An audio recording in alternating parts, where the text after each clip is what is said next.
Santiago, who... Oh, it's already... Hey, we're already live, but I got to do this anyway. Wait.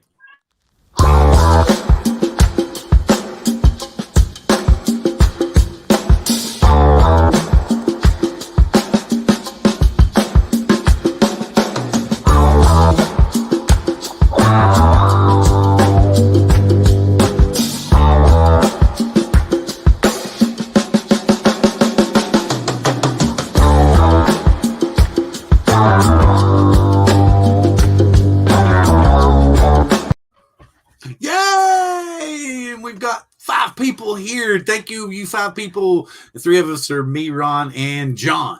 And see, I can see Jay Santiago in the chat. Glad to have you here. And welcome to Drone Therapy Season 4, Episode 14, FPV Cuppi style.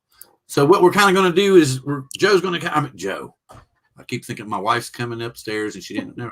Anyway, John is going to be taking the lead tonight. He's got some stuff planned to give us some stuff about the FPV field and some stuff that you might want to know about. It's more driven towards the beginner FPV because Ron and I are still beginners technically. There's a lot of terminology and stuff we don't understand, a lot of other things like that. And so with that being said, to keep things from slowing down, I'm going to throw it over to my co-host, Ron Brown. Thank you so much, Bill. Good evening, everyone. We got a couple of people in the chat already. I'm sure we're going to fill up here soon. I'll call out Jay Santiago's in here with us, Johnny Drone Flyer, Idaho Quadcopter, AZ Drone Dudes in here with us already. So, I'm really looking forward to this show tonight. I mean, I've always wanted to get more into FPV, and John has asked for some ideas and whatever why we're not doing FPV, and I gave him a few things, and I hope to really learn something tonight, maybe, and get inspired to get into it a little bit more, and and I hope everybody else enjoys. Some people are advanced users, some people aren't, so I hope everybody gets a little bit out of this. So with no further ado, let's introduce the star of the show tonight, John Cuppi. Thank you, Ron. Thank you, guys. So I hope that this is going to be a really good presentation. I know there's a bunch of people in the chat that are already really good with FPV. Some of you guys are new, like Ron was saying. Some of you guys have been doing it for a while. So you might fall asleep at some of the newer sections for the show, but I want the experts to try to stay with us tonight. If you're an FPV expert, stay with us tonight and give your input on what I'm putting up, because there's just so much to cover, and there's no way to cover all of FPV in one show. And I definitely feel like we could use all the input from everybody out there. So I'm going to be keeping an eye on the chat as I roll through the presentation and give my little speech here. So let me see if I can get the slides up. Unless you need to throw it back to Bill. Bill, do you have anything else? No, we do realize that there's some big DJI and Evo 2 news, but I'm sure we'll be hanging around and rambling on like we do towards the end. So we'll just get to that part. And right now, let's get into what John's got planned. I can see the couple extra people. I can see Blue Skyver's in the house. I can see Rigor Mortis is in the house. I can see Steve Carpenter's in the house. He's saying hi to people. I can see Marcus saying hi to people. I can see Artco Drone Solutions in the house. He's saying hi to folks. So everybody get to know everybody. I know that YouTube's got this weird situation up where you can't always click on the channels and find the channels and stuff, but hopefully, like I do want to remind everybody that our support your local drone show or drone channel is going to be a monthly thing. So we're going to do that once every month. So make sure if you want to get your drone channel kind of Pusa style thrown out there, we're going to do that kind of thing. We've got to kind of streamline a little bit more because we got behind last time.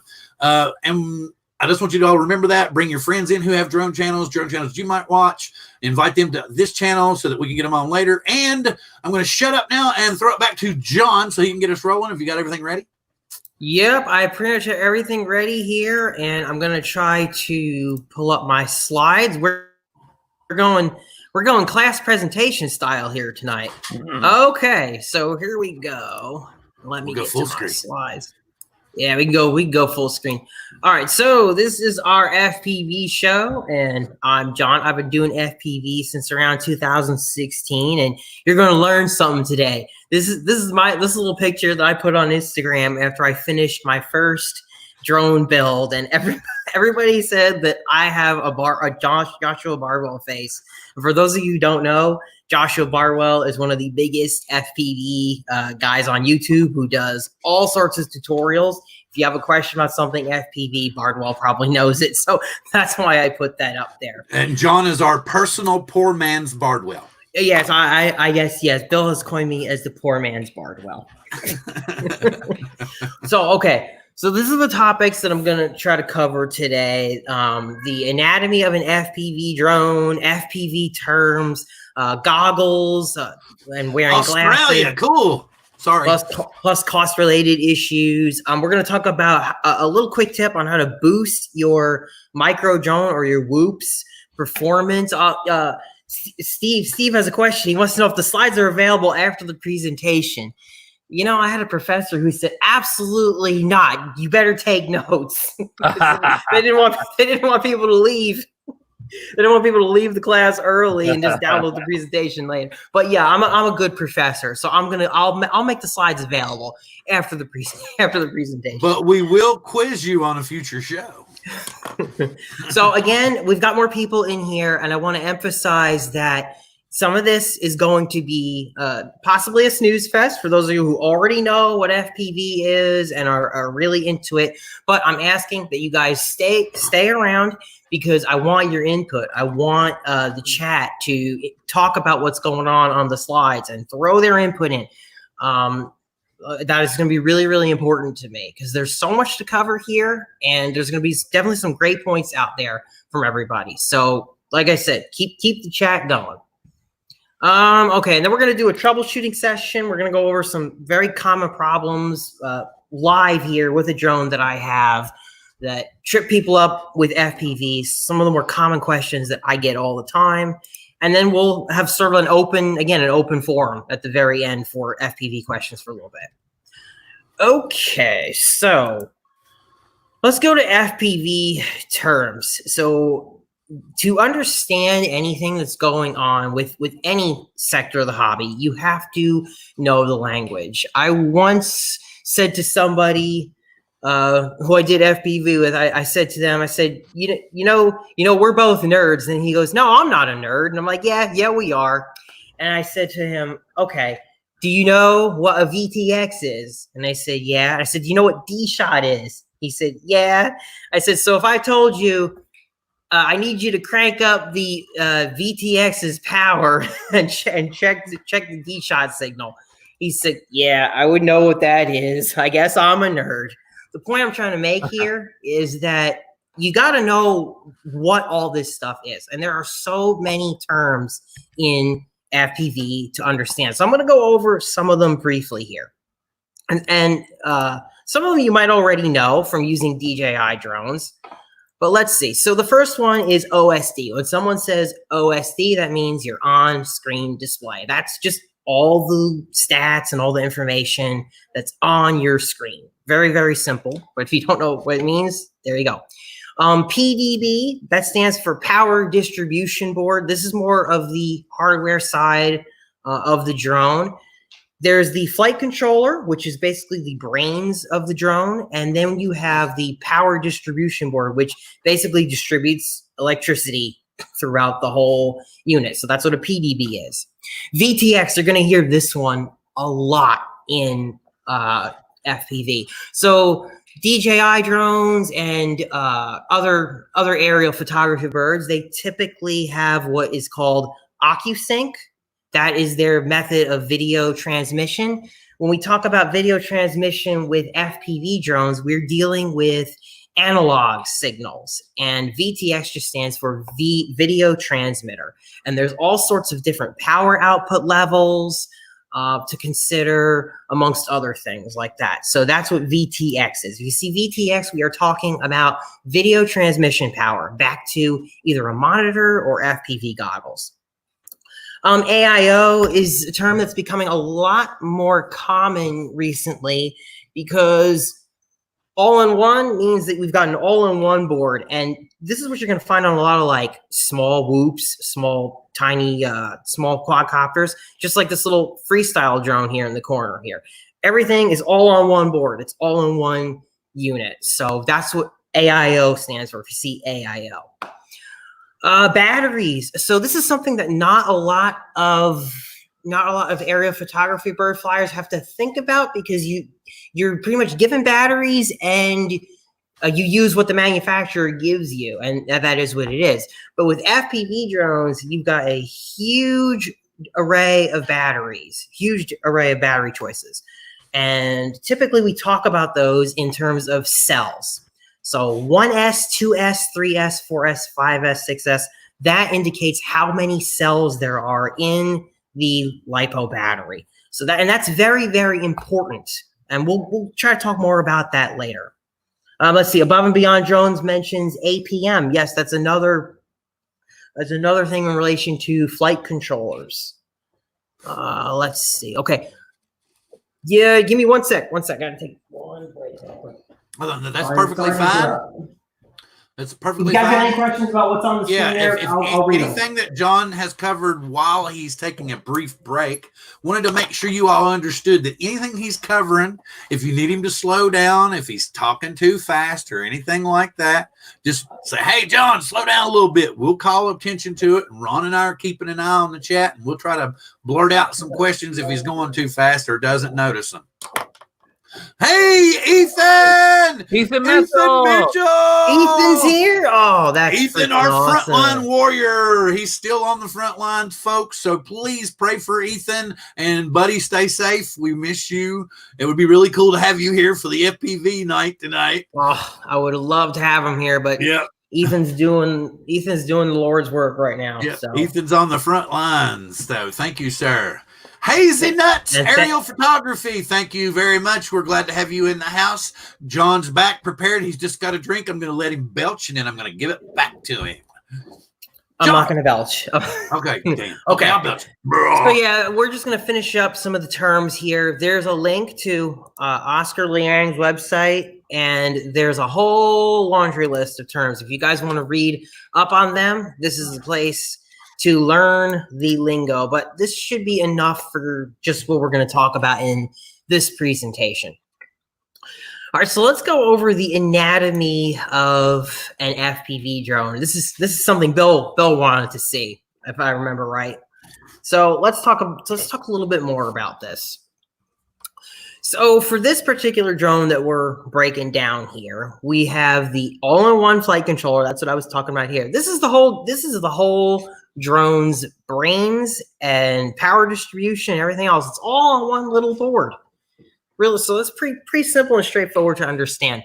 When we talk about flight controllers, we speak of them in terms of processing power, and to denote that, we use this number and letter, the F, and then the number. Really simply speaking, what? No, look, Marcus's hat busted on Ron, because if y'all haven't realized, Ron has made himself the live stream aficionado, appearing on multiple shows, and he's not getting royalties as of yet. And I think Philly Drone Life owes him some big checks. Yes, the Ron and Philly show is a wonder. Everyone should go see it. You have to experience it at least a few times. Yes, at least a few times. You're guaranteed not to learn anything on that show. Well, I wouldn't say that. You'll learn something. Yeah, no, I would not say that. I wouldn't say that. But it's just the dynamic range. Okay, back to our regularly scheduled program now, John. Back to regularly scheduled programming. F4.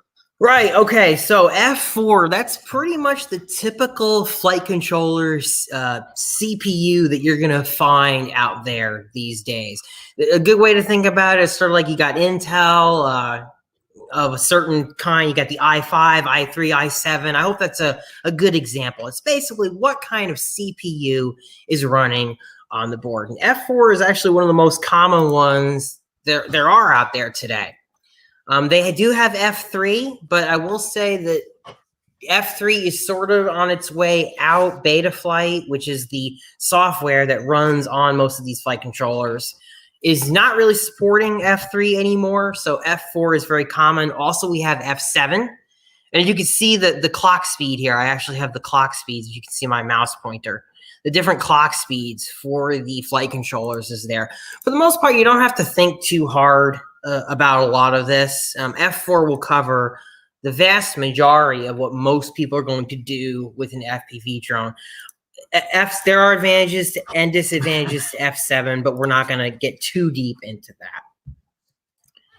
All right, so let's talk about this camera, and VTX is another very important component of any FPV drone, or really any drone, period, is what's your camera. So VTX, we talked about what that means. That's your video transmitter. That's what's going to get the video from your drone back to your goggles, back to your screen, whatever. Video transmitters come with a variety of different power levels, and that's going to affect how far you can fly with it. Typically, the smaller drones, such as the little tiny whoops, you're not going to see a higher output power more than like 25 milliwatts, which is really, really small. But that's good for flying in the house. That's good for some close proximity flying. You can get up to 1,000 milliwatts for some of the bigger transmitters.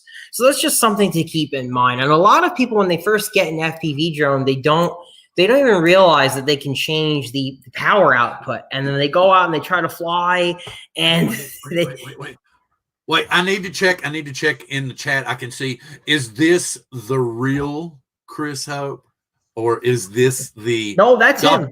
Is it? Come on, you're killing my joke, man. You just stepped on my joke. I was gonna say, or is this the doppelganger Chris Hope? You know, because if anybody didn't know, Chris got attacked today, and we all started getting these weird. And man, the thing about it is I felt like going, dude, do you not realize that I only have friends on my friends list that I'm friends with? Oh, so the jargon that you're throwing, it was like 3 sentences, and I was like, dude, this is not Chris. This is a fake profile. I thought for a second that he gotten blocked, but then you're talking to me now. I'm reporting his account, and then no second, as soon as I said I'm reporting his account, I got blocked. hey, Rigor Mortis just left a comment saying he has that exact drone sitting 2 feet from him, and I know that because he's left some comments on. Oh, he's got a freestyle. Yeah, he's left a comment on my video review of the freestyle. Huh. Yeah, he's saying right here. Yeah, he was considering replacing the video transmitter in it, so that way he could get a higher output power and a more clear signal. I actually told him that I just replaced the stock one, so I could actually get a higher output power. So I mean, Ron, you see Birdman's here too. Sorry. Keep going, John. Keep going. Night Train says that's a cute little Ripper quad. Oh, Mike's here too. Cool. Oh, nice. What do you wait? Okay. See, it's like, you see what happens to this squirrel? All right. So moving on. Some people might know back from the olden days when we had CRT televisions what this means. TVL. TVL means TV lines, because an analog signal is done basically in lines the way the image is built. So TVL refers to the TV lines, and the higher the TV lines of a camera, the better the picture should be, in theory, generally speaking. But not always. But again, that's a term you're going to find a lot. 600 TV line, 1,000 TV line, 1,200 TV lines. As more TV lines are added, you do add some latency, so that is just something to keep in mind. Somebody out there might be able to tell me which camera has it figured out at this point for the best TV line to latency ratio. You know, that's another thing too. There's a reason why we use analog in FPV, unless you're flying DJI, is because until the DJI system came out, there was nothing else acceptable to fly FPV. You need snappy, quick video transmission. Yeah, Night Train, and I was saying this again. I'm going to just put this out here again. This is a very basic kind of intro to FPV, but I want all the experts out there who are really good at FPV to give their input on what I'm putting up here. So stay with us because I want to keep this chat going.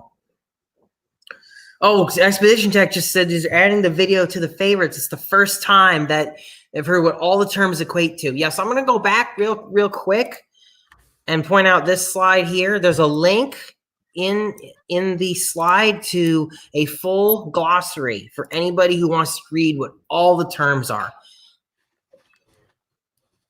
So there's that. Okay, let's finish up the anatomy of an FPV drone. So motors are Wait. Seems like good info so far. So apparently you've pleased the experts. Oh, and as like Steve asked, the slides will be available for the class after the presentation. But you will be quizzed on a future episode. Oh yes, we're gonna have a pop quiz. Pop quiz. Well, no, I think what we're going to do is little things that we do that are like this now, because we're going to try to spice up the show and make it a little cooler for everybody. Because the thing about it is if you go back and look at the shows, we get out a ton of really useful information every week. A lot of times it's not stuff that's covered on the other shows, but because we're us and we're stuck in our little niche, people don't always get to see it. So please spread the word and put it in favorites, whatnot, and everything. And now John's going to go on to the next subject. Yeah, I was just playing this video because I realized it didn't play. Oh, for the kitty? Oh, yes. Whacking my whoop. Okay, I'm going now. We're going to finish up the anatomy of an FPV drone. We talked about flight controllers a little bit, F4, F3, F7. We talked about cameras and video transmitters, the general lingo surrounding that. And now we're going to go on to motors. So the world of motors, there's all different sizes, all different props that you can put on them. In the freestyles in particular, they run 1103 7000 kV motors. So when you're reading any motor, if you see the 4 digits like that, that basically indicates the stator size. So 1103 is 11 millimeter by 3 millimeter. My personal build uses a 2306 motor, 2306. So that's 23 by 6 millimeters. That's how you read it. That's what that means. There's a surprising number of people who don't know what that means because honestly, it almost doesn't matter because people just say, get these motors and put them on there. And they're just like, okay. So yeah, but it's good to know what the hell it means.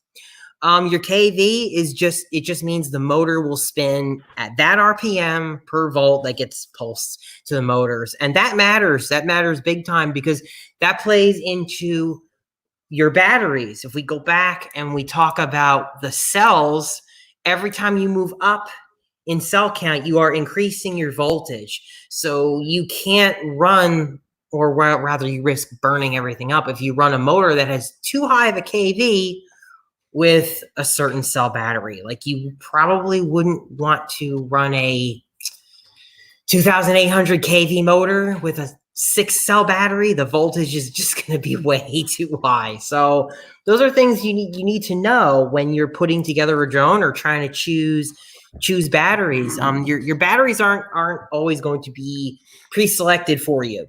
So these are things that are very important to know about motor sizing, amongst other things. And props matter too. The length of the prop, it's all going to play into it. Okay, so this is a question that came from Ron Brown. I asked him what was one of his biggest hurdles when it comes to getting into the world of FPV. And he raised one that I think a lot of people have a problem with. So this slide is for you guys. He didn't want to spend over $300 getting a good pair of goggles only to discover that he can't properly see with them or that they just don't fit. I actually have experience with this as someone who has needed glasses since they were about 8 years old and literally pretty much can't see more than a few feet out in front of them. So I am extremely nearsighted. And a lot of these goggles, your vision the vision is sort of set back. So if you can't see far, you're at a pretty big disadvantage when it comes to Fat Shark goggles. The truth is, though, there is no way to completely avoid getting screwed on a goggle purchase where you might not be able to see or they might not fit your face right. The only way to ensure that you won't get screwed is to try to get those goggles on hand from somebody else to try them on your face. That's really the only way.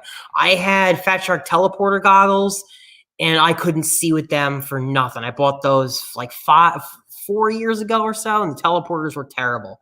The field of view was so small, just couldn't get them to work. I had to send them back. And I got hit with a 15% restocking fee, but hey, at least I was able to send it back. So my advice in general is avoid buying any goggles from China if you can. Try to shop from local vendors in your country, whether it be Canada, the United States, UK, wherever you are. Get goggles from a place like that and then know what the return policy is so that you can send them back. Because what you're going to have to do is if they just don't work, your only option is to send them back or to sell them. So that would be my advice for buying them. That being said, the situation today is a lot better than it used to be. So Fat Shark has diopters that can fix eyesight issues, and that's what this little thing is here. It's basically lens correction. It's like having reading glasses, and you slide them into the lens, and they're really cheap. You can get a whole pack of them, and they come in -2, -4, -6. So if you know that you need a certain level of correction, they provide a generalized set of diopters for you if you want to go the Fat Shark route. Because any Fat Shark goggles, except for the Scouts, are not compatible with glasses. They're just incompatible with glasses. Me personally, I use -2 correction. -2 correction works for me. If you have different eyes, if your prescription is vastly different per eye, that could also be a problem when it comes to Fat Sharks. These are all things you just need to keep in mind. But I will say with the HDO2s, they've actually tried to address that. So the HDO2 Fat Shark goggles, which are their newest goggle, have a very wide range of not just IPD adjustment, but they also have built-in focus adjustment, which is really, really fantastic. You couldn't choose your focus up until the HDO2. So if one eye sees a little bit better with it farther away, whereas another eye sees better with it closer, you can actually change that with the HDO2s. So that is really fantastic. John, can I interrupt just for a second and ask you, like, I guess a question or whatever? I don't. Maybe you could get my question. You can continue your thought here, but could you explain the difference between box goggles and whatever you call the Fat Shark types that fit?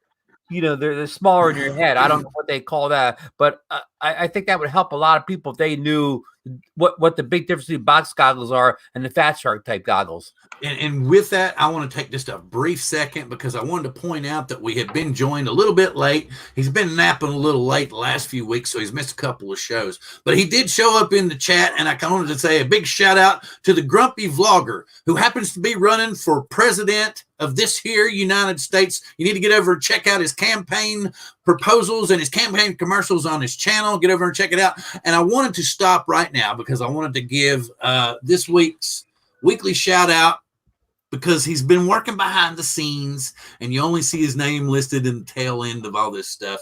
But he's been helping out a lot of channels in the background. And I just want to give shout out.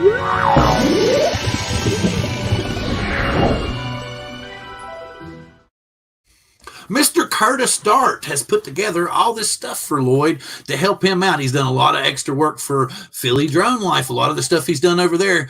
If you haven't had a chance, get over to Curtis's channel and just check it out, because he does a lot of professional work, but I'm talking real professional work, not done with a template, not made or anything like that. So he does a lot of quality work. So if you really want your channel to pop and you intend to dedicate yourself to being a professional drone enthusiast slash influencer slash pilot, then he's the man to hook you up with a great intro and stuff for your channel. So please hop over to Curtis's channel, and we're very grateful for all Curtis does behind the scenes for the drone community. And now we're going to go to the difference between box goggles and...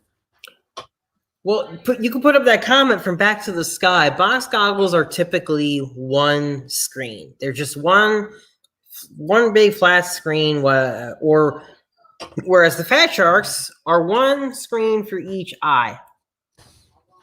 And there are box goggles that do have separate optics as well, too. But that is pretty much one of the key differences between most box goggles and Fat Shark goggles. And as you can see, Ron, these Fat Sharks, there's just absolutely no way I can wear them with my glasses. No way, no how. Now, could you get box goggles over your glasses? Yes, you can get box goggles over your glasses. And one goggle that fits great over glasses, I hear, is the one that I have in the little presentation, the DJI ones. The DJI ones are by far one of the most top quality goggles that you can fit right over, and you don't have to worry about the glasses issue. They're considered box goggles. Yeah, I mean, the DJI goggles have really created a conundrum for many people who are starting out in FPV, because there's an argument to be made that you might as well just buy the DJI goggles if you don't own anything and you're just starting out. You might as well just go all digital, dive full in. See, for me, I don't know if the DJI goggles could truly replace my Fat Sharks entirely, because I've got a lot of drones that only work with analog video. And I do know that there's analog modules and stuff that fit on the side of the DJI goggles that work really, really well and all that. But, you know, if I was starting out, I just don't know if I would just use only the DJI goggles. Ethan, our friend Ethan, loves the DJI goggles because he had a hell of a lot of video issues with his drone. You will not regret it, I think, is what he meant to say. Yeah, and once he went DJI, he was super happy. His video quality was fantastic. He didn't have any more problems with noise in his video. He has no regrets. He left analog behind. He kindly sent me all of his old analog gear that still worked. So I have a whole pile of video transmitters and stuff from him because he says he's never using any of it again. Now, John, what about prices? Is DJI affordable compared to Fat Shark, or are they kind of in the same price bucket? In my opinion, they're about in the same price range. People see the DJI goggles and they go, "Oh my God, $529 for DJI." Okay, but you have to consider what you're getting if we're going to make a fair comparison. So, Fat Shark HDO2s, those are already going to run you quite a bit of money. Those are $499 baseline. Well, apparently Rigger's not a fan of DJI products. Well, hey, that's fair enough. That is absolutely fair enough. There are many people that don't like DJI, and I can understand that. I can understand that. But just if we're talking about on a technology level for value and cost, you know, with the Fat Sharks, a lot of people see that $499 price point, and then they don't realize they're going to have to buy antennas. This antenna is probably, I think it was like $15. Again, this is our $20.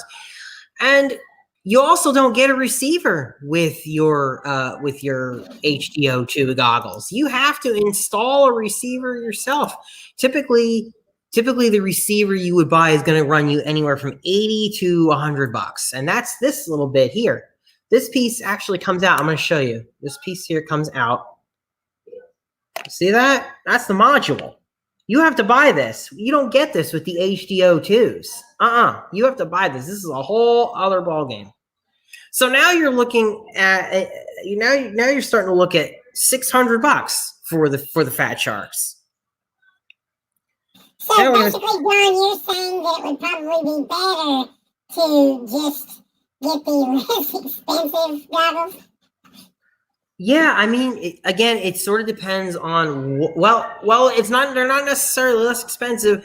because the whole air unit's going to run you like $150 to have that. So, but hey, you need a VTX, you need a video transmitter for your drone anyway. So I mean, it's a tough call for someone who's getting into the hobby right away or for the first time. I'm just trying to figure if this is working properly or not. Yes, it is working properly. Having never tried the DJI system myself, it's hard to personally say, oh yeah, I love it. I use it and I love it. It's something I absolutely want to buy. And there's a very real possibility that I would buy it and then leave most of my analog gear behind. Now, John, and as usual in these type of discussions, we covered the high end of the market very well here. But what if somebody was looking at just a beginner and they were trying to get a nice budget or affordable pair of goggles? Is there anything that fits the bill? So the Eachine DM, the Eachine EV800 DMs is actually a goggle I just got recently. And it's like $80, and yeah, it's a box goggle, and you can wear it with your glasses on. And I thought that wasn't too bad as a little stepping stone to get it, just to get your feet wet with FPV. Okay. If you pick up a Whoop or something like that, I thought that was a good little stepping stone. I think there's also the FXT Vipers. Ron, do you have those? I think you mentioned. I don't. I have a cheap pair of box goggles that are like 3-4 years old. Okay, yeah, I've heard of the FXT Vipers. I've heard those. I know Hawkeye also made some kind of goggle. I wasn't looking into go toward the budget area, right, of goggle tonight. But now, so another thing, confused a lot of people. The DVRs. Is it true now? Some goggles have DVRs built in, and some don't, because a majority of these Whoops don't have memory cards or whatever, so you have to rely on your goggles to record the footage. Am I correct in what I'm saying? You are correct. That is how a lot of FPV guys get their video, especially from models like this. Now there are some that have a module on board that does take an SD card to just write that analog video to a card, but for so many, there isn't. And your only way to record any of your video is with your DVR that's on board on your goggles. And it's true, not all goggles have a DVR. The cheap ones that I just mentioned, the EV800 DMs and the original EV800s, that they do support a DVR. Oh, so for $80, nice. You can get a DVR. That's nice. You can get a DVR. But that is information. Good. So Ethan also has a great point. I feel if you go cheap with your goggles, you may not like FPV and give up on it. Your whole FPV experience is dependent on the quality of your goggles. I tend to agree with that, because there's nothing more important when you're flying a drone. I think almost everybody can agree on this. There's nothing more important when you're flying your drone to be able to see. If you can't see what you're looking at, that's going to cost you in the long run. That's going to cost you in experience. It's going to cost you in hardware, especially if you're flying FPV. You're going to crash because you can't see. It's very, very important to make your vision the best experience that you can possibly have. So that is another point for buying the DJI goggles over anything else. So just have the absolute best vision.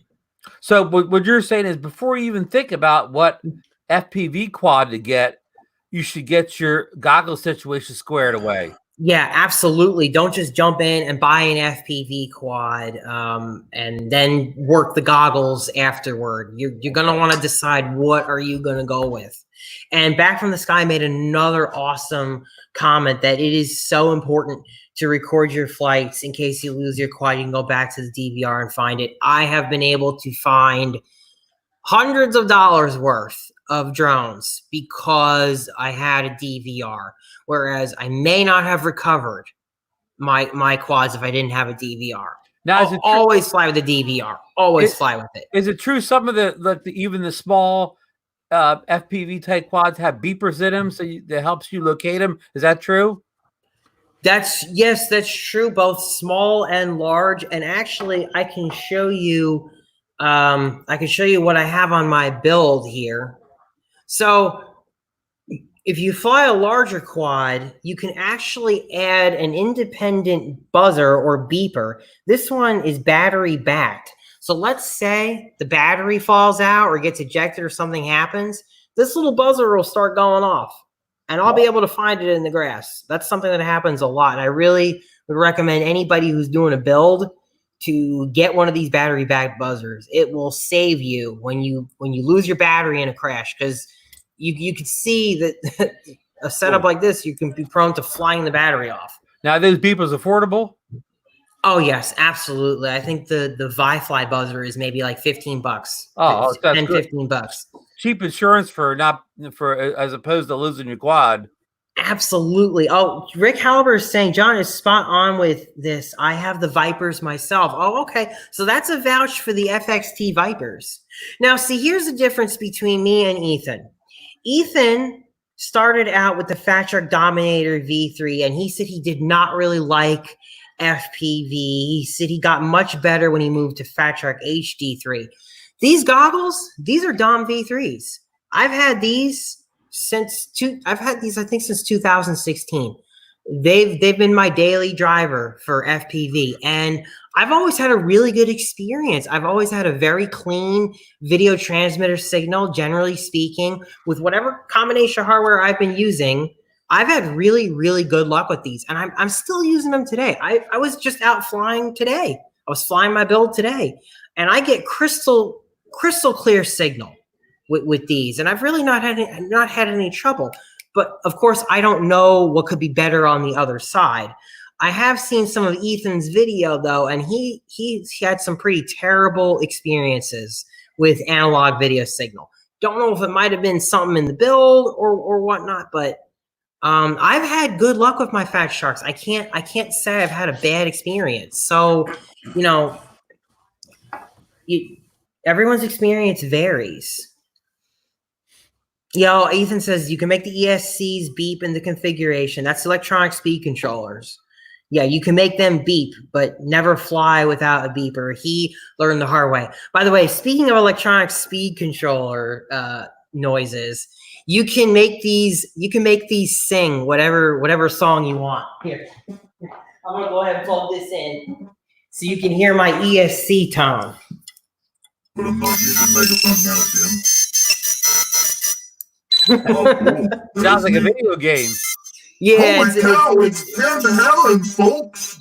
Oh, Ken Aaron's in here. What's going on, man? Well, I used to remember you back when we first started drone therapy, and you was actually a guest. It's nice to see you.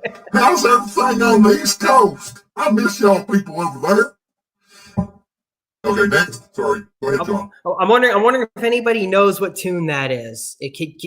If you know what tune that is, put it in the chat. Name that tune, people. It's not from a video game. Oh, it's not from a video game. No, it's not. That's not fair, man. Name that tune and how many Beatles.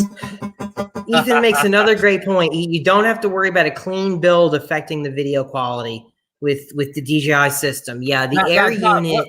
What's a clean build? Oh yeah. What's another term? Oh yeah, that's another term. Okay, so an analog video signal or any hardware really can be very susceptible to electronic noise that's going on from all this that's happening here. The motors. Okay. Just pause for 1 second. Just pause for 1 second. I'm gonna make a pitch here. Well, Ken, since you're preparing for TNL and you're listening a little bit, if you'll notice and you can get a chance to go back and watch the replay, John Cuppi has put together a fantastic introduction to FPV, and I'm sure his schedule's quite open right now to be a guest on a future show of TNL. So put that in your bonnet and think about that for a little while. Go back to John. Well, thank you very much, Bill, for that suggestion and promo. Yeah. Okay. Where the hell were we? I don't know where the hell we were. I asked about you said a term, a clean build. You were going to explain what a clean build was.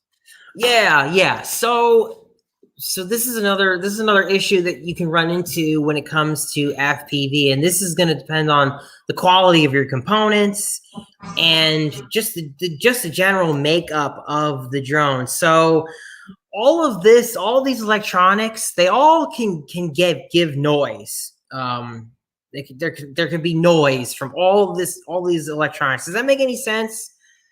When I say noise, I mean like electrical noise. Think about like dirty power in your house, okay? On a very low level. Think about like dirty power. Well, none of this is all totally protected from itself. It all affects it. So the less noise you have, the more clean your video signal is going to be, especially from the motors. The motors are going to be your biggest source of noise. So typically what is done is the power distribution board might have on it what's called a filter. Oh, sweet. He says he'd love to have it sing. Nobody knows. Nobody can guess what this is. Nobody guesses what this is. Why the hell do you think I stopped the show in the middle, man? Because I'm kind of halfway tuned into his quirk. Oh, I get what he said. You kind of got to do stuff like that to get people to come and watch the show. And I'm trying to get my beeper to stop. You hear that ticking? That ticking it means that little buzzer is going to go off. John, it was nice knowing you. It's like a time bomb. It is. It's like a time bomb. What are you doing? It's being a pain in the ass. Normally, do we have any more slides? I think the show has gone into I see one down there, Donna. Are we going to cover something else? Oh, I don't know why this damn thing won't turn off. I'm just going to leave this off to the side. Oh, I'm sorry. I forgot it was still on. My bad. What about? Is this one any better? You like this one better? Bill, what are you doing? I'm sorry.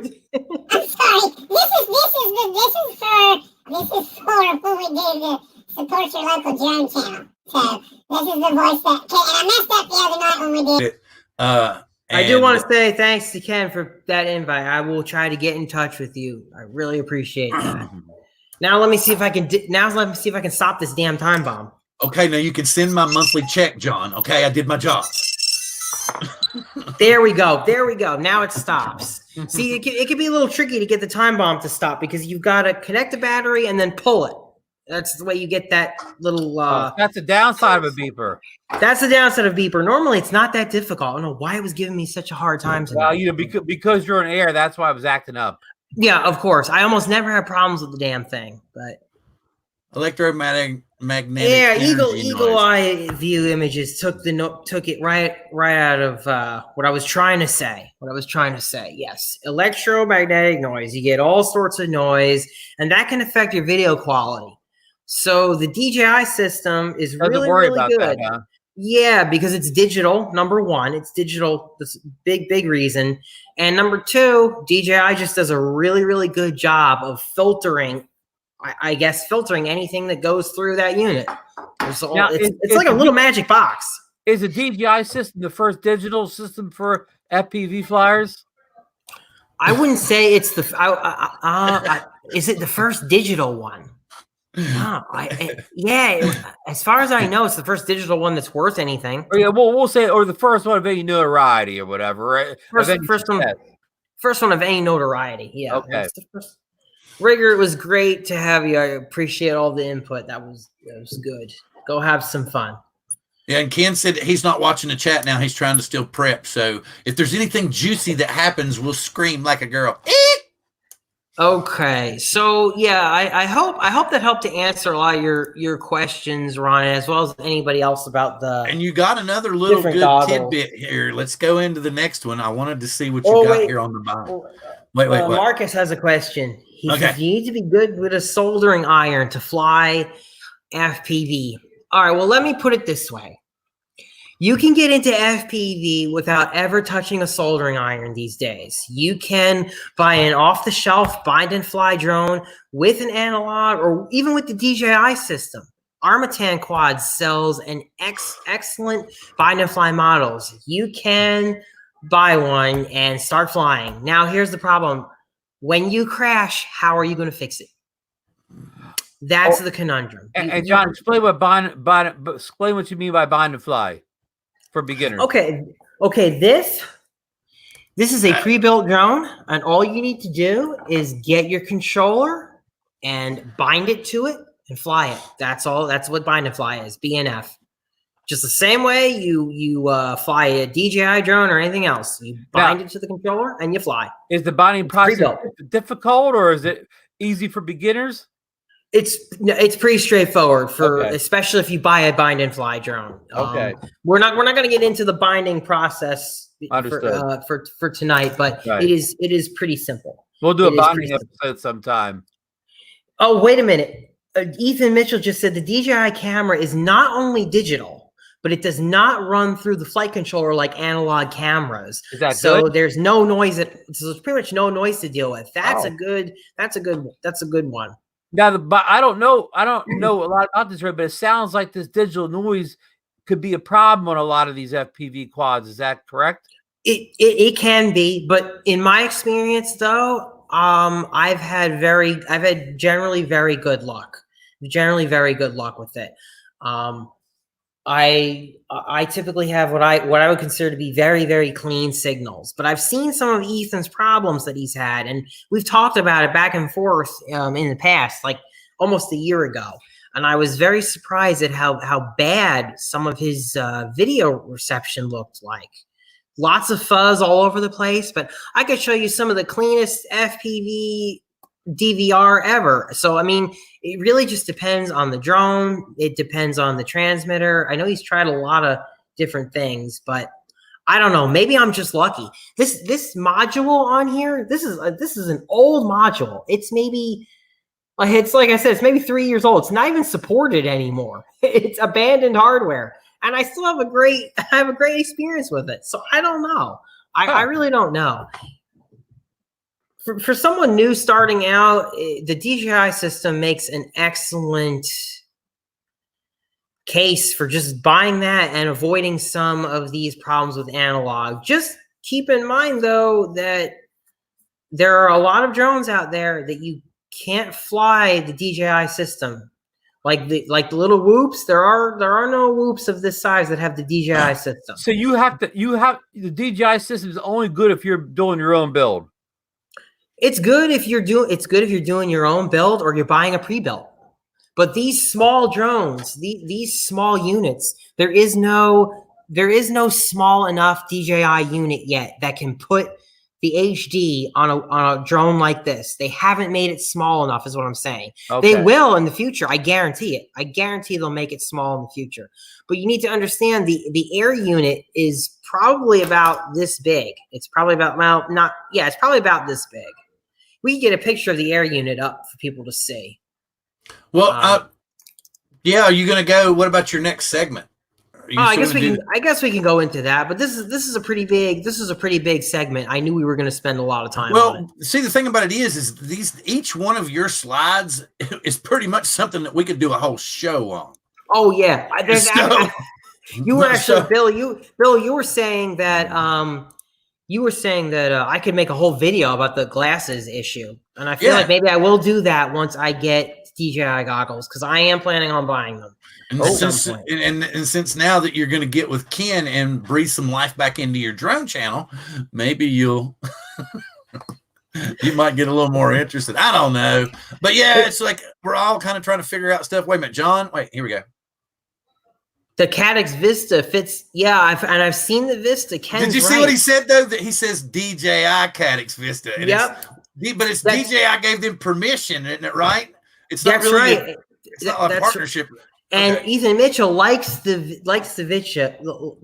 Ethan Mitchell likes the Caddx Vista. And if I was doing a new build, I would probably get the Vista. Because we did a show with Mitch and Ethan. Remember that night? Mm-hmm, mm-hmm.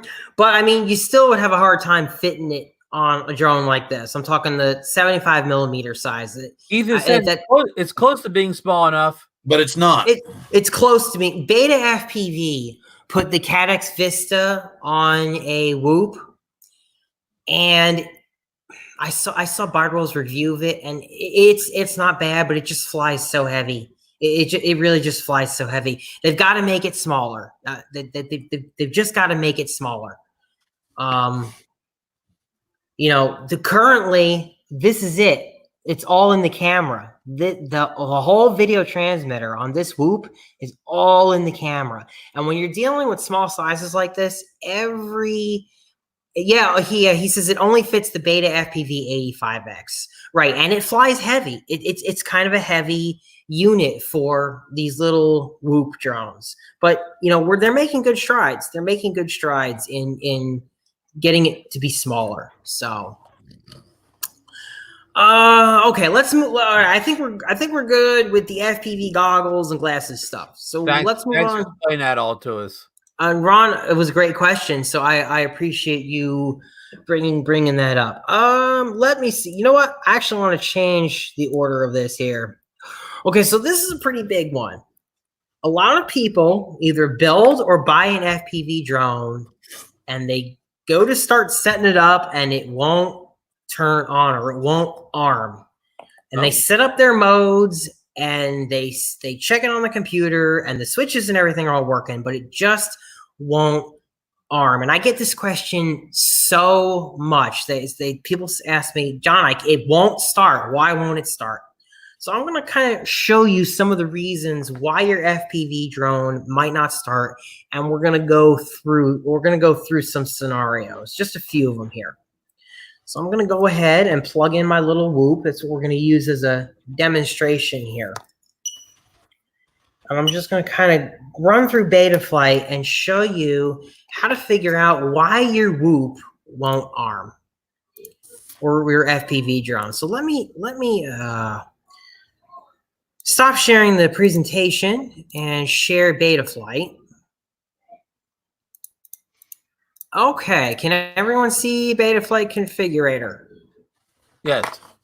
Okay, sweet. So let's connect. All right, how's that look? Does that look good? Yep. Okay.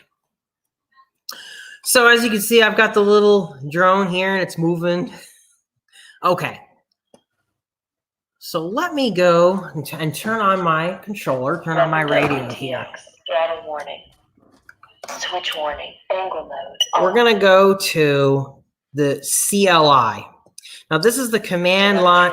This is the telemetry recovered. This is the command line interface to Betaflight. And this is what you're going to use to figure out why your drone won't arm or won't turn on.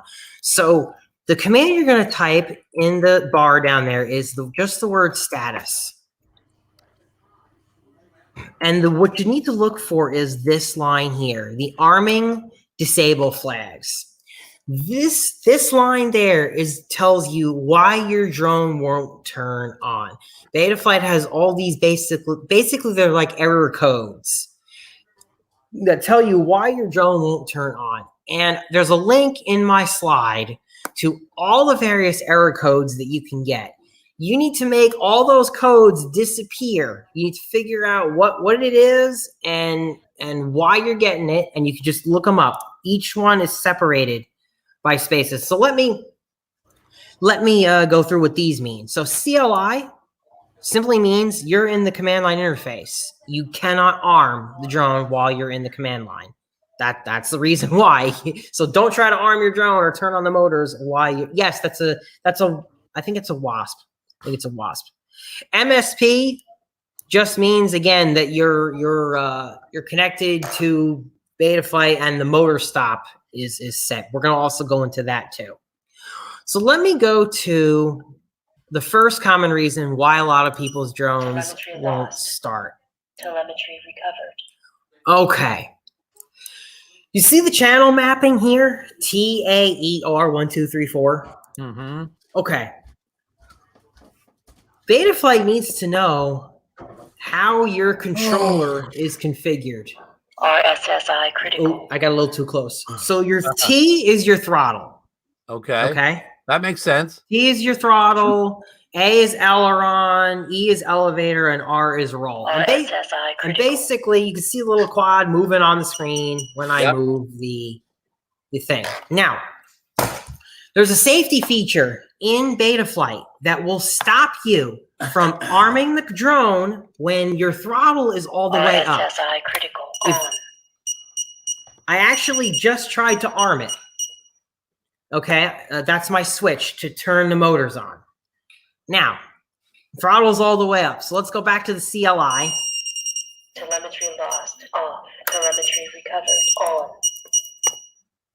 And check this out. So now we have an arming disable flag called throttle. That means your throttle is up. It's all the way up. Because they don't want you to arm the drone and then have it go flying off. RSSI critical. Oh, you Does that make sense? That Yeah, makes one sense, more right? Minutes. Yep. So if I turn that off and then I press status, well, it should have gone away. Angle mode. It may not go away until I go in and out of the CLI, but don't worry about that. Lost. Telemetry recovered. All right, so here's a common problem. Betaflight and many of the units are set up with the channel mapping to be like this. Watch what happens when I set it up like this. You see how the quad's just spinning out of control? Spinning. Oh yeah. Uh-huh. Mhm. A radio like this, the Tyrannus, RSSI critical. you need to use TAER1234. That is what this controller sends to Betaflight as its individual channel map for each of the controls. If that's not set, the drone's not going to start, and you're not even going to be able to control the damn thing. So if you see it spinning like this, that's messed up. Telemetry recovered.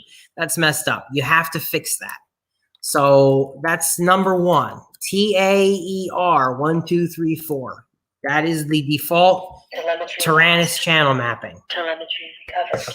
And it keeps saying telemetry lost and recovered because if you get too close to the whoop, it swamps it and causes it to disconnect. Hopefully that makes sense. Yeah. 1 minute. Anybody that doesn't Okay. understand, just ask. Yeah, if anybody doesn't understand what the hell I'm talking about, just ask. But We yeah, can so always that's go over any of this again. We can break it down into individual shows. 'Cause- channel. Yeah, channel mapping is a huge reason. Here's another reason why your drone may not arm, and I'm just going to show it to you here. You see this section in Betaflight under configuring? 180 degrees. That sets the maximum angle that the drone can be at before it stops you from arming. If you have that set too low, unless the drone is sitting perfectly level, it won't let it arm. I always bump that up to 180 degrees. And the reason why is because I want to be able to start my motors no matter what angle my drone is on. So if it won't arm, check what your maximum arming angle degree is. And you want it to be set to 180 to be able to arm it anywhere you want. Okay, got a great question, John. How easy is it to bind DSMX in the CLI? So here's the thing about DSMX. I am not really familiar with DSMX anymore. I sold all of my Horizon Hobby and Spectrum controller gear years ago, and I really have no idea what they're doing with that respect. Yeah, so there may be a code for Spectrum. I know that the bind command is free sky bind, Telemetry I lost. believe, Telemetry recovered. for free sky receivers, but I don't know what it is for DSMX. That's a really, really good question. It's a really good question. I don't know what it is. If you want, Hey, Dan, good to see you in the house. Wanted I'll get to check that back out to real you. quick. I'll get back to you on that one after the show. I just don't use that gear anymore, so I don't know. Oh, Ethan just made another point. If you have a GPS enabled in the configuration with GPS rescue, and we'll go down Telemetry lost. to that where Telemetry GPS recovered. is. Because if you have a GPS, you can put it on your drone. See? Betaflight does support GPS. Yeah, and he says It will not arm unless it has at least 8 satellites. Similar to how some DJI drones, I think they won't let you take off with GPS mode unless you have at least 7 satellites, something like that. Mm-hmm. Something like that. Yeah. So that's another reason why it may not arm. Other reasons why it may not arm. Board orientation. This is if you're doing a build, your board orientation may not be right, and that can also prevent it from arming as well. Let's see. But those are one of the two main reasons why drones won't arm is that arming angle and the I just want to look at one thing here. So this is the modes page. This is where you would set up your modes. And this is where you can actually see if your arm switch works or not. You see that? You see how I just confirmed that my switch is working because red? Well, the switch is working, but it's not arming. And why is it not arming? I'm sure it's because it has that CLI from the remnants. Telemetry lost. Birdman's asking, he says, John, do you keep motor stop off? It depends on the drone. Telemetry lost. Telemetry recovered. For this one, I actually have motor stop off. What is motor stop? That's strange because it should be spinning when it's on for this whoop. It means that when the drone is turned on, the motors spin up. That's what it means. Oh. I'm gonna do this. This is dangerous to do with any drone. If you say that you will arm it regardless of if the propellers are not removed, then just remember you saw it here first. Yep. You look dangerous here. Don't do this. It's dangerous. Don't do this at home. See, it'll turn on. It just turned on because I did that. So yeah, don't do that unless you know what the hell you're doing. And even then, I don't encourage doing that. But just for the sake of demonstration, if you want to test your drone on the bench and really see if the motors will turn on, that's what you got to do. You have to press this button. That's another reason why people may think, well, my drone won't arm. It won't turn on. It's because you're on the freaking bench and it's not going to let the motors turn on unless you check that box because they don't want you cutting your face up and then suing them. Hopefully that makes sense. Well, that is good to know. I understand what motor stop is now. It makes sense. Yep, that's MSP. That's motor stop. MSP. I believe that's what that is. And most of these little pods have that. Yeah, almost all of them do. Okay. See, we actually have no other arming disable flags now except for the CLI. That's the only one, and that's because we're in the command line. It won't let it arm. So. Yeah, that's another reason. People sit on the bench and they try to get the quad armed while it's plugged into the computer and they've got a battery plugged in and they run around in circles because they haven't pressed this button. I don't know why it's not arming now. It should have armed. Angle mode. Acro mode. I don't know why it's not arming now. I just checked it to say it should arm. Oh, wait. Now, okay, wait. Are you ready? Are you ready, John? Yeah. Wait.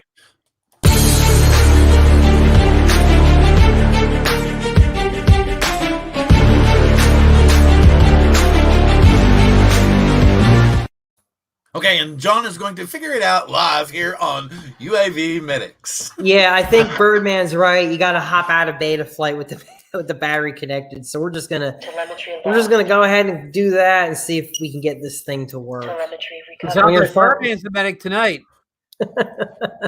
All right, let's see if we can get this to arm again.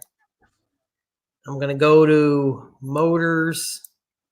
We're gonna say I understand the risks, and we're gonna switch to the right mode. There we go. Yeah, it's just a little finicky when you're going back and forth on the computer. I got you. All right. Thanks for the help, man. Rick Halber also had a good point here. It could be as simple as something like this. Oh, bad cable. It wasn't a data cable, so it was just yeah. Go ahead, John. That's a great point. I'm glad he brought that up. So many people fail to even get their quad connected to Betaflight because they're not using a data cable. I ask people who tell me my drone won't even be seen by Betaflight. Use a known good data cable because there are just plain old charge cables out there. That's another really, really great point. That's a great point by Rick. He had to defibrillate the drone. Yeah, and there's also just straight up bad cables. So if one cable doesn't work, try another one. Yeah, that can really throw people off. I've seen people I've seen people say that they've reinstalled every driver in the world on their computer to try to get their computer to see their drone, and it was just a bad cable, or it was the wrong cable. It was the wrong cable. So that is a very important thing. Very important to know. Yes, I think we pretty much went over like the top 3 reasons why a drone won't arm, and it's because of the arming angle. It's because people don't untick that motor stop option when they're just testing it on the bench, so they think their drone isn't arming. It confuses them. And we also talked about how it won't arm because what was the other one? Oh, if you're in the CLI, it won't arm there either.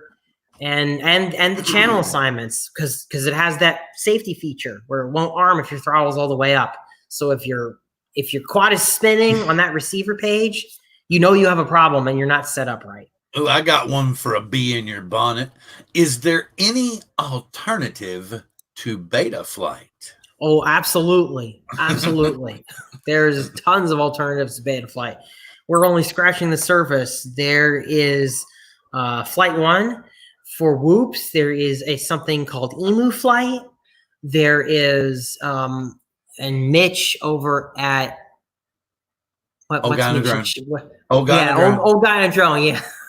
Mitch over Old Guy in a Drone, he's talked about iNav, which is really set up for if you have a long range rig with a GPS on it and want to take that out. iNav, yeah, there's all sorts of different options out there. Betaflight is just a very common one that you will find. Very cool. Very cool. Okay. So you know what, we're gonna close this out talking a little bit more about whoops. This is something cool for those of you who have a little micro drone. Maybe you're stuck inside with this all quarantine thing and you're breaking out your old whoop and you want something that will make it fly fast. Not fast. You want something that will make it fly a little longer. There's this new firmware out called, it's not new, it's been around for a while, but there's a firmware out there called JESC, and there's also Jazz ESC. And all you have to do is connect your whoop up, flash the firmware. Oh, man. His PC's got to be terrible for run Betaflight. He's not kidding, turd PC. Wow, that's crazy. Yeah. Silverware. Birdman also mentioned silverware, and that's another whoop firmware. There's all sorts of other firmware out there to run your flight controller. You choose what you want. Anyway, so this is I'm not gonna open JFlight, JESC. I just want to talk about just this little tip real quick. So check out JESC. Look into flashing your whoop. Did you just say you were going to talk about the tip real quick? Yeah, we're just gonna touch the tip. We're just gonna touch the tip of this. Ethan asks, what's my favorite flight controller? His is the Brain FPV Radix. That is what I'm running. That is my favorite. The Brain FPV Radix F4 flight controller. But anyway, yes, if you want to boost your whoop, you want to get like 30 to 40 seconds of flight time with pretty much absolutely virtually nothing to do, nothing really crazy to do, just flash that firmware. It's just naturally going to make it more efficient. So look into JESC for all you whoop guys out there, and Emu Flight too. Emu Flight's a whole other thing. I just figured I'd put that in for you guys out there that may be rediscovering your whoops and all this. Yeah. All right, so people that's it. sticking with- Basically, the end of the FPV presentation. Thank you guys for letting me blow air for the past hour. Oh my goodness, yeah, we're an hour and 30 minutes over. No, we're an hour and 14 minutes. Oh, an hour 14 minutes. Okay, That's not too not bad, which is perfect. We usually go around 90 minutes anyway, and we're at that point of the show where we can bring up our normal let's talk about crap stuff. And of course, everybody's thinking about this, right? Everybody's thinking about this, right? Everybody's like curious about what's happening. No, actually, no, not really. We're not. We know it's that new Mavic. The only thing kind of burns me out is they're calling it the Mavic Air 2. And I'm like, why didn't you build the first one this way? Why didn't you just go ahead and make all Mavics look like Mavics? I mean, we did it with the Mini. I'm like, I guess this is trying to make up for the Platypus. Don't get me wrong. The Platypus is very nice. That, 1080 at 120 is phenomenal. You got to admit that's really, really, really good. What do you all think about this new drone coming out from Ethan's giving me some praise. I appreciate the comments. I'm really glad you guys got something out of that whole presentation. And Ethan, I wish you could have been here because you're the other big FPV guy in our crew. Maybe one of these days we'll do another FPV show and you could take the lead. You all didn't realize I was a talent agent too, did you? No, you didn't. But you saw it tonight. You saw it in action tonight. I got John booked on T&L. That's all you got to do. You heard it right here. You saw it typed up. It's a morally binding contract, Ken Herron. And Bill only takes 10% commission as the talent scout. Ethan Mitchell, Professor. Yes, slides will be available after the show. Actually, I'll just drop in the slides real quick into the chat for you guys if you want to be able to get to any of those links or any of that. Go on, Bill. What? Talk about the new Mavic Air. Before I talk about the new Mavic, I want to thank John for that great presentation tonight. I think I learned more about the FPV drones in the last hour than I have in the last 3 or 4 years. So I want to compliment him on a job well done. A lot of great, sheets there, whatever, and information. And I'm sure a lot of us will be downloading some of that stuff to beef up on all these terms or whatever. But moving on to the the DJI Mavic Air 2, it's I think it's it's a middle of the road drone. I mean, it's not going to replace the 3, but it's going to be a lot more capable than me. It's going to fit that nice spot in the middle like a niche, and what the thing really has over the first Mavic Air 1 is that OcuSync. So many people. Or you think it's going to you really and truthfully, it's not going to be a Wi-Fi drone. You think it's not going to be a Wi-Fi drone? I'm just, again, I have no inside information. I'm no engineer, but from people that read the FCC information, it has almost all the connection points that the Mavic 2 series has. And I'm going to go with it. I think it's going to have the OcuSync, and it's going to be good for people that like my friend Philly Drone, who live in highly congested Wi-Fi areas that that can't fly Wi-Fi drones because a million houses having routers. That he's going to be able to get a drone like this. So okay, what's the price point? Well, okay, $799 for the base package. Okay, and then there's going to be a $949 model that has let me I can never say the letters right. ADSB. That's the system that lets you see the other air traffic in the area, and they can see you too. But that'll be additional. We're just guessing at the $949 price. Okay, and what are the specs that you're hearing? I haven't looked at any specs. Anybody got specs? I'll give you the specs. OcuSync 2, battery life of 30 minutes plus. No obstacle sensors on the top of it, so it won't have the 360 obstacle avoidance that the Mavic 2 series has. The camera will be your standard 4K 30, 12 megapixel stills. The kind of the camera that everybody has on it. So it's going to be the old Mavic Air camera stuck in a new body. Well, I think it'll not. I think it's going to be a brand new camera. Okay, so is it still going to shoot? What is it? 1080 at 120? Yeah, no idea. Somebody had the specs on that, but I didn't study that. I didn't study. Oh no, it's because we're still guessing, but we know it's the new. And the thing that's so funny is they're designing it to actually look like the rest of the Mavics to make up for the platypus that I love to call the Mavic Air. You heard one of the early rumors was that they weren't going to call this the Air 2. They were just going to call it the Mavic.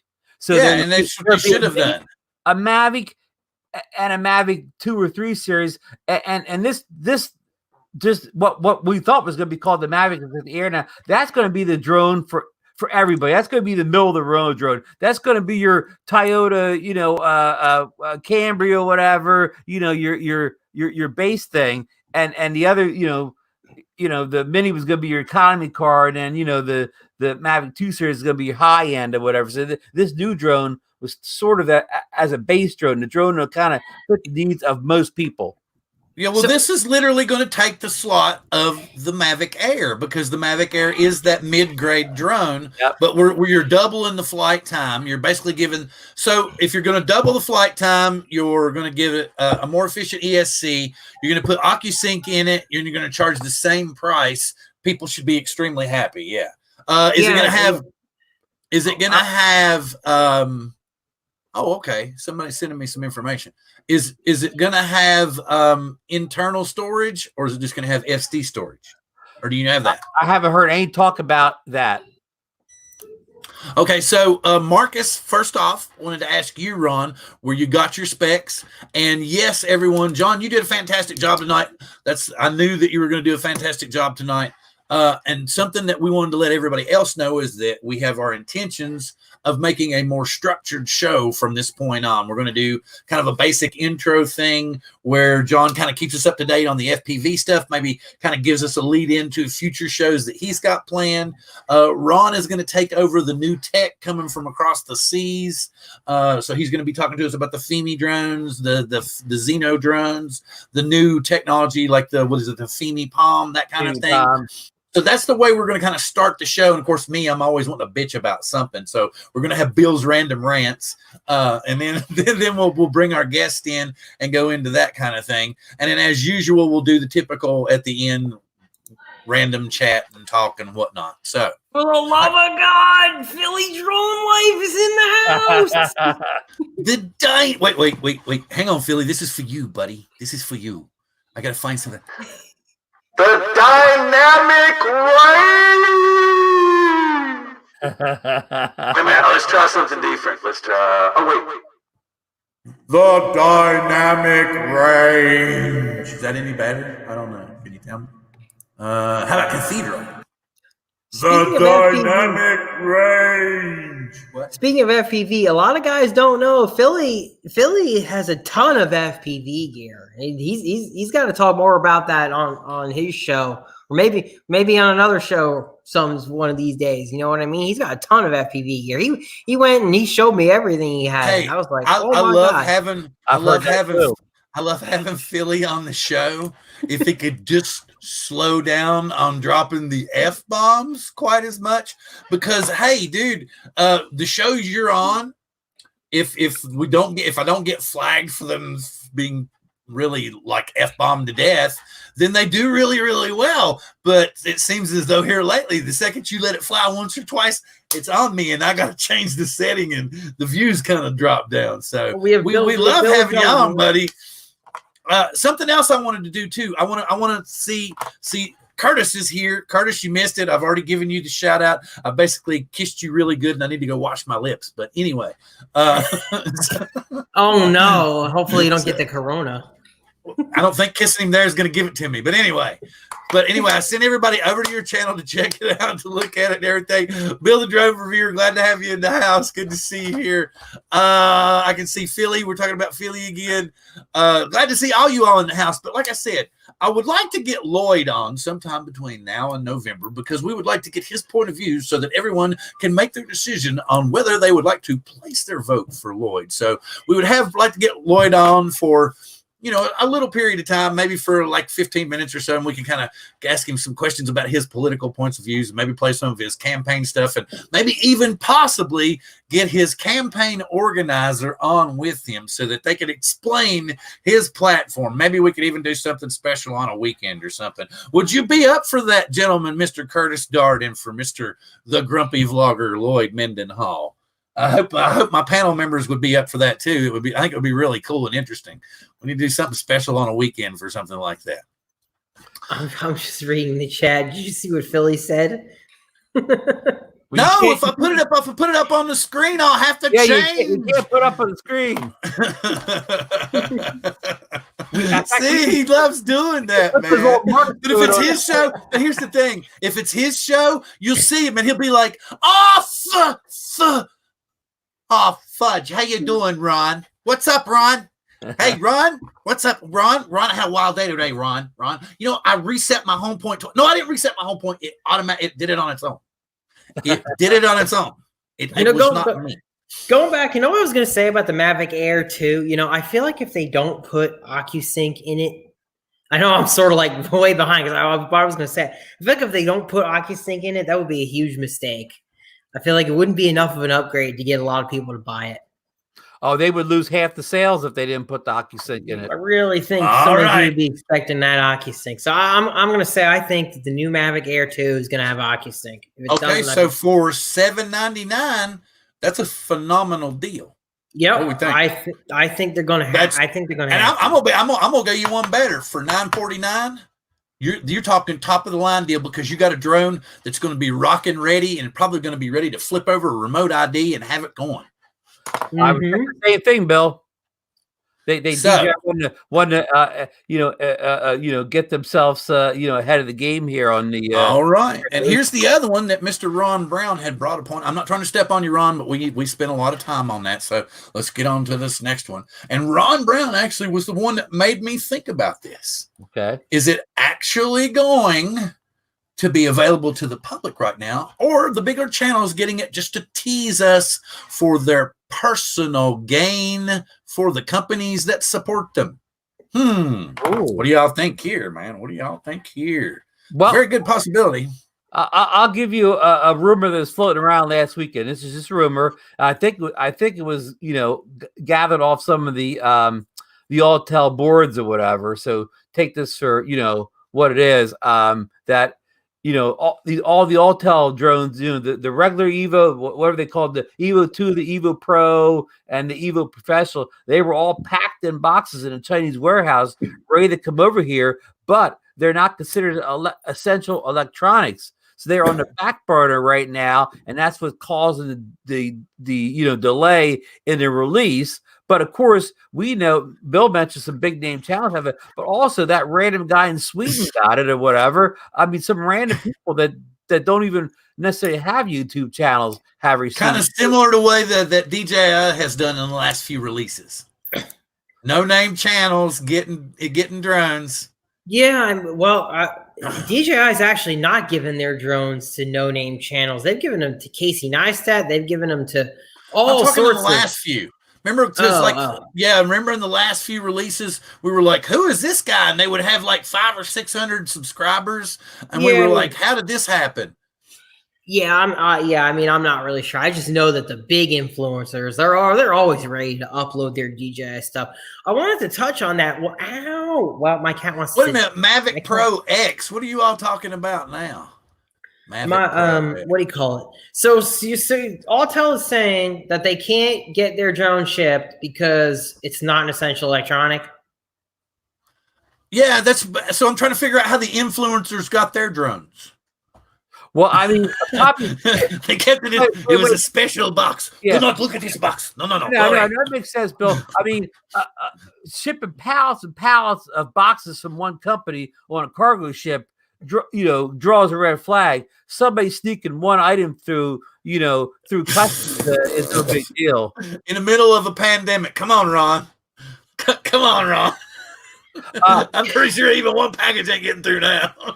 The 2 slipped through or whatever, Yeah, exactly. There you go. The Xenos got through.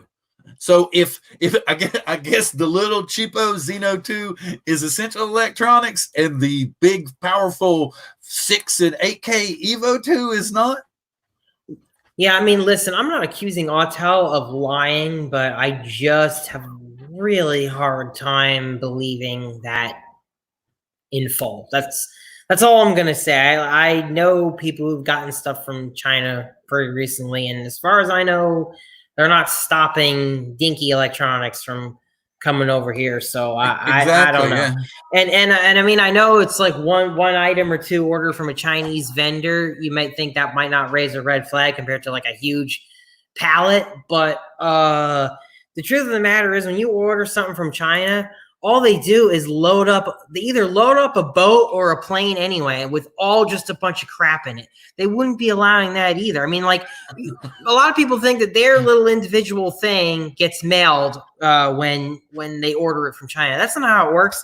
They package all your the stuff up. stoners are gonna want an Evo 2 next Monday, man. Yeah, or they could DHL it to you. I mean, that's one or the other. DHL is really the only way anybody gets a dedicated. I was making a package. joke about what Ron said. He said that there was a picture out there saying Evo 2 for 2020. So I was like, yeah, man, what are you gonna do? I'm gonna go get like some stuff, and I'm gonna go get that new Evo 2 drone because it's for 2020, and I'm gonna take pretty pictures. Okay. Anyway. Wait, Ron, and then of course Mike's like, oh, stop. So you think he was making a joke? I think he was serious. What do you all think?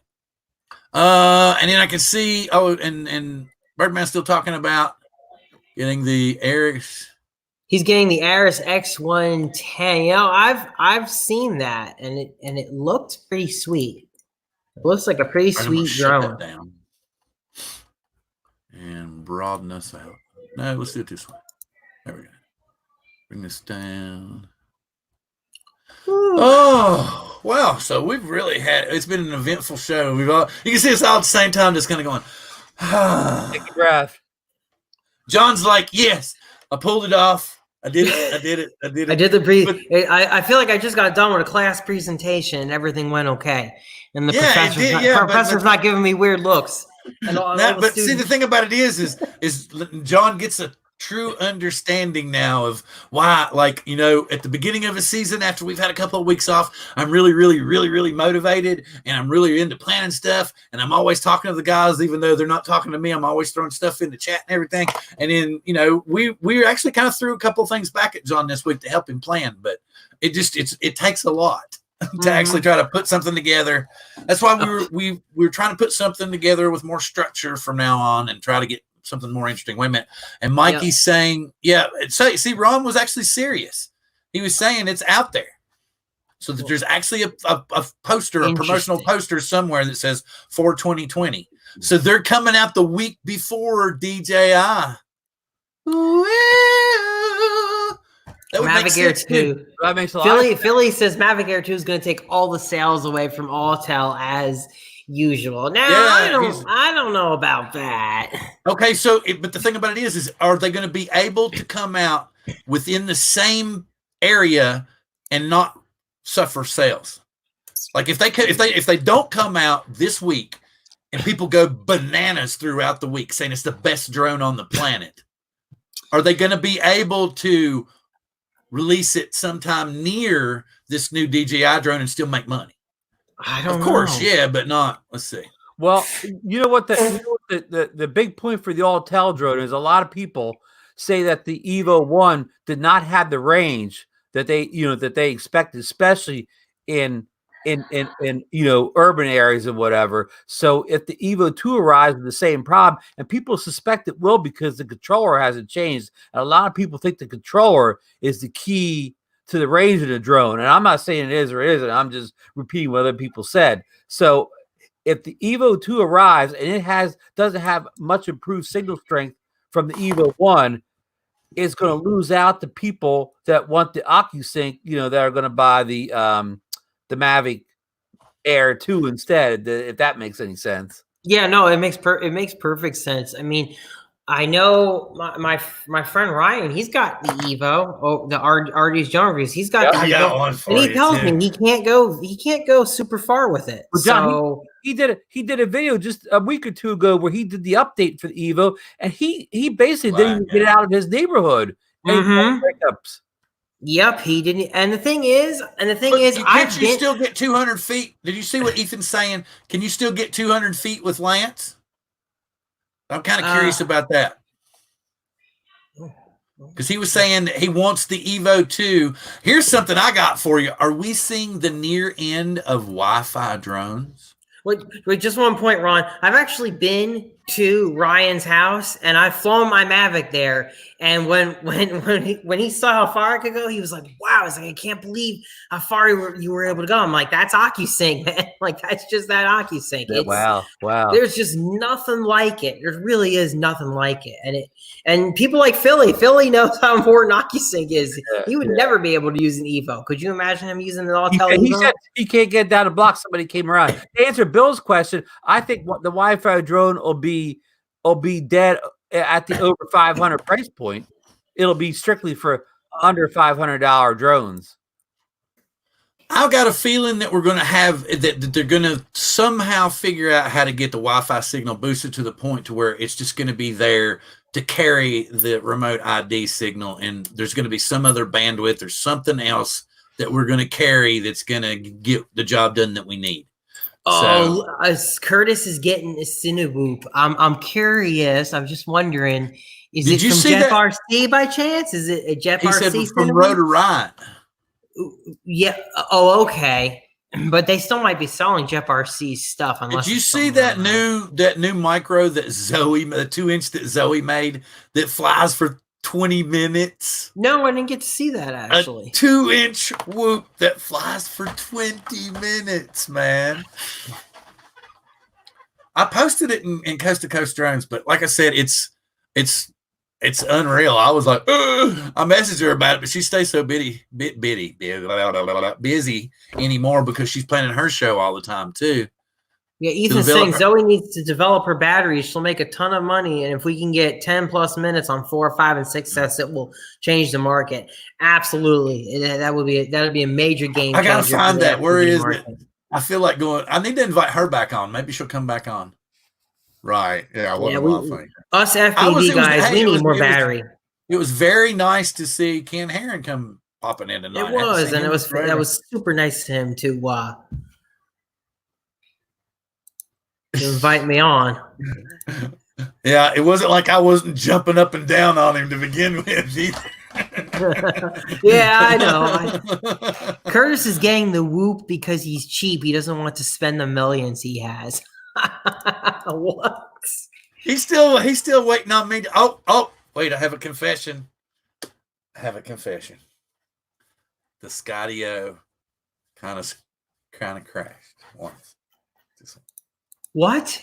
Yes. Oh no, another Skydio down. Oh my god. No. It's perfectly fine because but everybody seems to crash the damn thing. No, but the thing about it is you all saw, if anybody hasn't had a chance, I put up a new video, my Skydio ride part 3, and it happens to be the second part of my HDR experiment. And as I mentioned in the description, after talking to Ethan's like, no. When you shoot an HDR, you just basically turn on the HDR and let the drone take over. He said, just go slow with your motions and try not to be really jerky. And he said, and the easier that you pan, the easier that it is to process, So I was like, okay.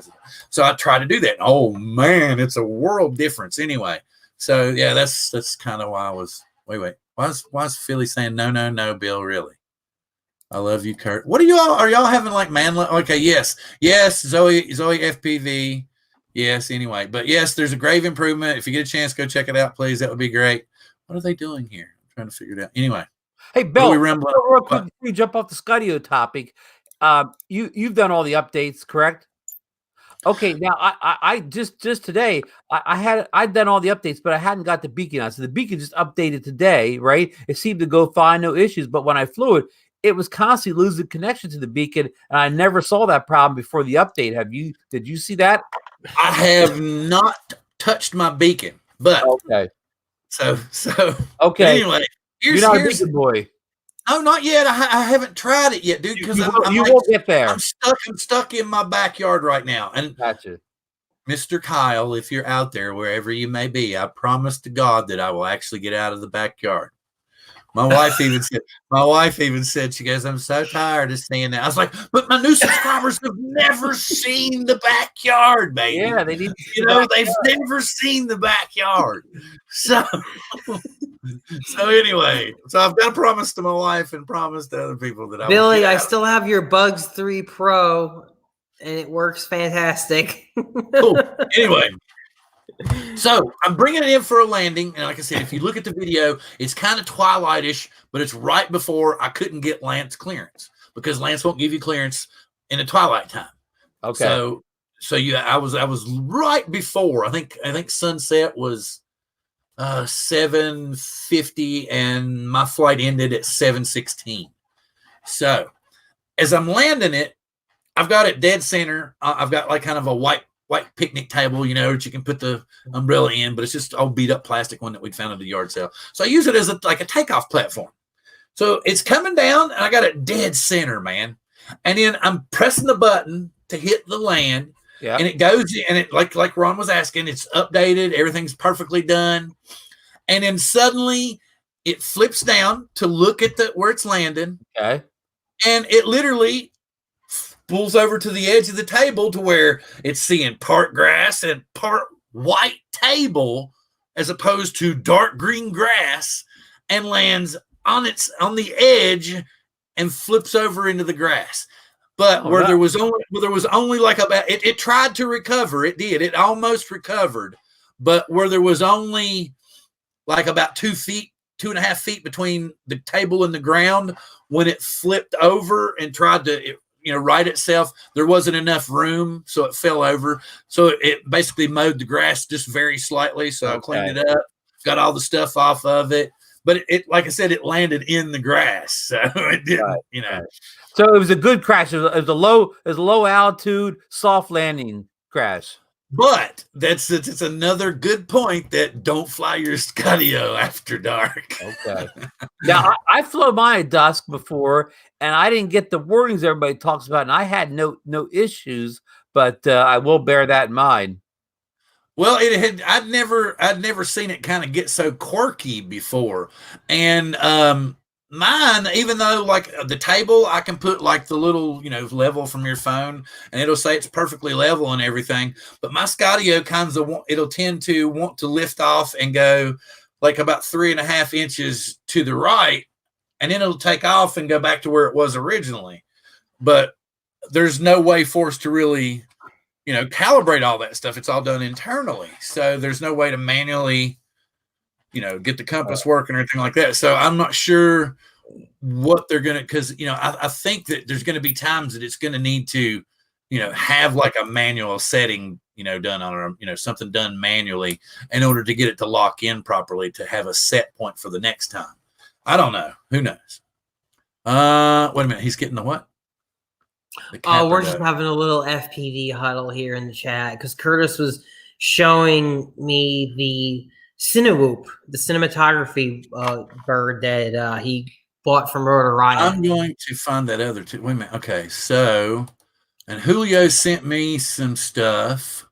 And see, like Ron, this would be perfect. This item here that Curtis bought, I feel like this item would be perfect for someone like you to get into FPV because it's got the DJI system. Okay. And going back to what we were talking about with the goggles, it's bind and fly.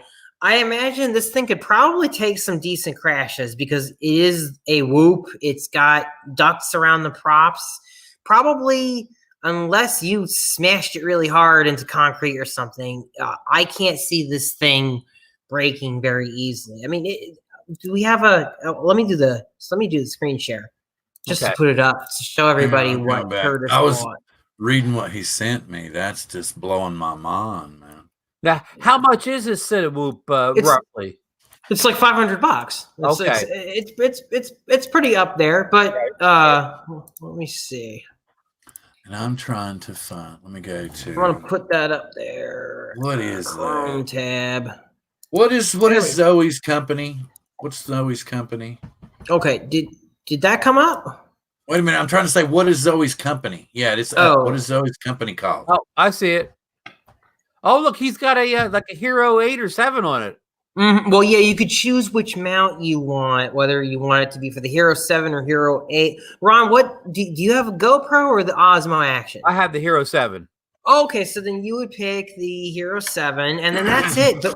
And then that's it. Boom, you're done. And for someone like you, you could even get the DJI remote controller because you'd probably be more comfortable flying with the DJI remote controller and controller, yeah.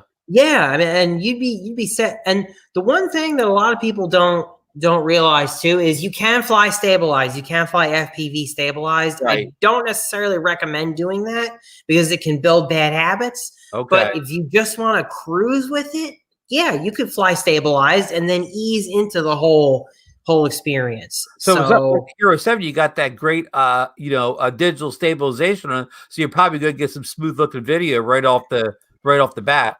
Yeah, this is a really badass unit because you're going to get some amazing video. And, yeah, 1 minute. I'll be with you in right second. Yeah, you're going to get some really power to handle some wind and. So the whoops can be a little tough with the wind, but for the most part, you're still going to get some pretty decent power out of that thing. Okay. And the idea is, this is for cinematography. You're going to be able to use this indoors as well, and feel a lot safer about it. Right, because it's got the those big ducks on it. Yes, absolutely. This is something you can feel well made, well rugged, well designed.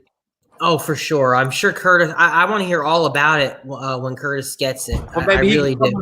Maybe come on the show. Right, give me 1 minute. I'll be right back. Here we go. Yeah, you be right back. I got something to share. I'm taking your share down. Bring my share up. I got my share here. Now this. Thank you, Ethan, for telling me what that was. Look at that bad boy. The Micro Hawk Complete Maker Kit. Yeah, so that's the build kit. That's what I posted in Coast to Coast Drones because she put one. It's like a 2-inch, man, and it flies for 20 minutes. Oh wow! Like Ethan was talking about, she come up with these lithium-ion batteries, and they're flying. And like I said, she's got them. They're on a smaller scale right now, but I think this is like a 2S. I'm not sure. You see, this is what I'm talking about, John. Look at this is Zoe's, the 2-inch that flies 20 minutes. And look at that build. What VTX and said was that a run cam? Can't really tell. It looks like a run cam. Let me look over here. Let's see. Kits are on pre-order. Yeah. Okay. Comes with making it cheaper.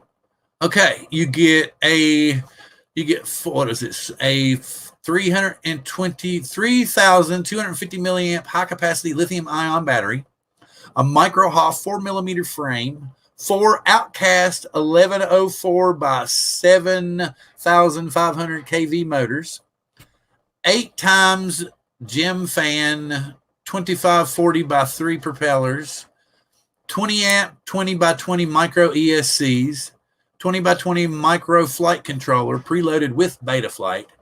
Oh, the Caddx Raytail camera, 25-400 milliwatt micro VTX, Freesky micro receiver.